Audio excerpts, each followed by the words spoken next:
la paix, c'est une valeur. C'est une valeur parce que c'est le fruit de la justice et de l'amour. Et je dis cela parce que quand vous prenez Saint-Exupéry, qui est repris par le président Félix Houphouët-Boigny, cet auteur disait que la paix, ce n'est pas un mot, c'est un comportement. Puis, dans la foulée, le pape Jean-Paul II a aussi dit que l'autre nom de la paix, c'est le développement. Et Félix Houphouët-Boigny a renchéri en soutenant qu'il y a deux manières seulement pour régler un conflit. La première manière est, ma foi, est la solution la plus pacifique. C'est-à-dire, on fait le dialogue, la médiation, la négociation, et on gère le conflit. Et la seconde manière, c'est la force, la violence, la guerre. Quand vous choisissez la première manière de régler le conflit, vous allez préserver des vies humaines. Vous allez faire en sorte que les choses restent en l'état. Vous ne faites pas trop de dégâts. Mais quand vous choisissez la seconde manière de régler le conflit, je veux dire par la violence ou la force, ben vous allez faire beaucoup de dégâts. Vous allez faire de nombreuses pertes en vie humaine. Vous allez faire causer de nombreux déplacements de population, des destructions de biens, etc., des exilés, tout ça. Puis finalement, pour gérer le conflit, alors que vous avez fait autant de dégâts, vous êtes obligé de vous asseoir encore autour d'une table pour négocier.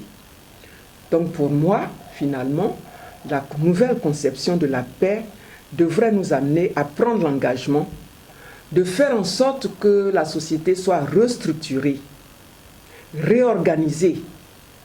Et dans cette restructuration, les personnes qui vivent la misère, qui vivent dans la misère, devraient voir leur nombre se réduire.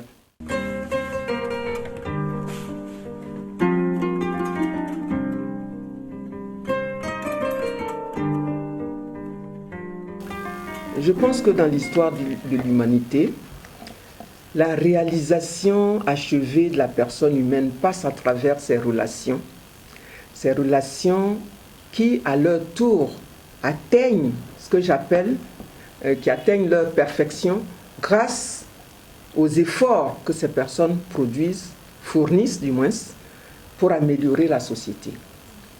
Et partant de cela, nous pouvons dire que pour que nous ayons la paix en Côte d'Ivoire, il faut que notre agir respecte l'ordre objectif de la réalité temporelle dans laquelle nous vivons. Tout ce que nous posons comme acte doit viser à créer les conditions de l'épanouissement de l'autre individu qui se trouve en face de nous.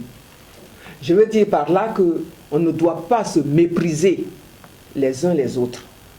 Nous apprenons à être moins arrogants, moins égoïstes et moins orgueilleux. Je pense que nous aboutirons à nous aimer les uns les autres et nous pouvons avoir cette paix que nous recherchons.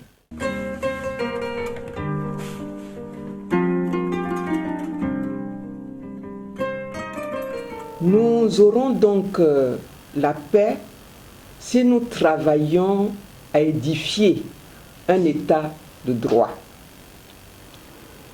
Et vous savez, l'UNESCO disait que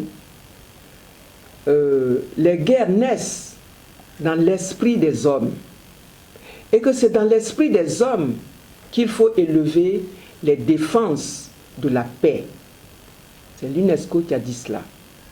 Et ce qui suppose que pour obtenir réellement la paix, nous devons continuer de former et éduquer à la culture de paix. et dans une quête permanente de solutions novatrices. Nous devons prendre conscience du besoin de donner aux jeunes que vous êtes, la capacité d'être la solution à leurs propres problèmes. Et nous rendre à l'évidence que la paix, ce n'est pas un résultat. Ce n'est pas un résultat, c'est un processus. Et ce processus, c'est le fruit de la persévérance. Fruit de la persévérance d'un comportement éduqué. Donc c'est pourquoi, pour terminer mon propos, je voudrais qu'ensemble, on puisse faire nôtre la culture de l'amour, la culture de la vérité, la culture du pardon et de la paix.